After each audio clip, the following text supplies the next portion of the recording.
Hello friends, I am here with the chapter number 15, that is Trial by Fire of the Shiva trilogy part 1, that is Immortal of the Meluas. And in this chapter, the chapter starts with Shiva dreaming of a thing, and he is in the forest and doing some stuff that he means he is thinking of him as a child at the then. And next day when he wakes up, we wake up, and then there's a yagna that is to be performed with Juleswar and all the neighbors of the land. And in that yagna there's a member of the kingdom named Tarak, who decides to interrupt with a thing that uh, if there's a problem, the priest said anyone should know it.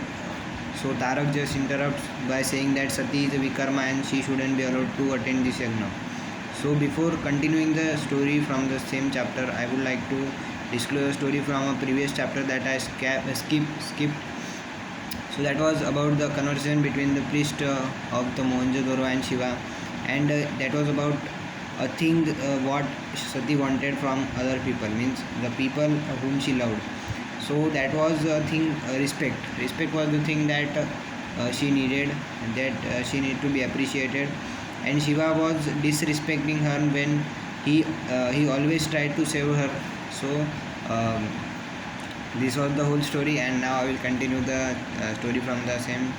So Sati was just leaving the room and leaving the whole prayer hall and all that. But after that, she was he means Tarak again interrupted him and disrespected Shiva also. So Sati was irritated, and she chose to give Agni Pariksha.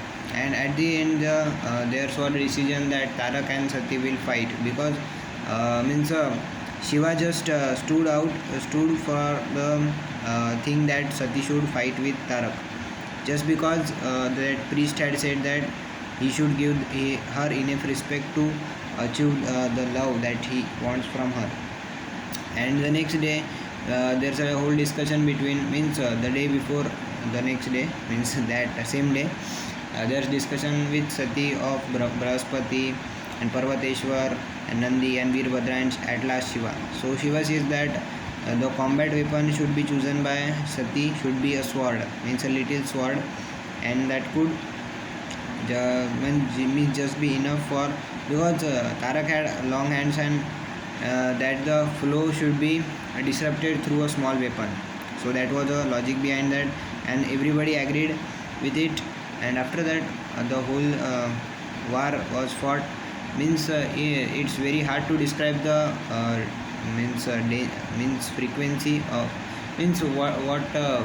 whatever happened in the war, but it's beautifully described in the book.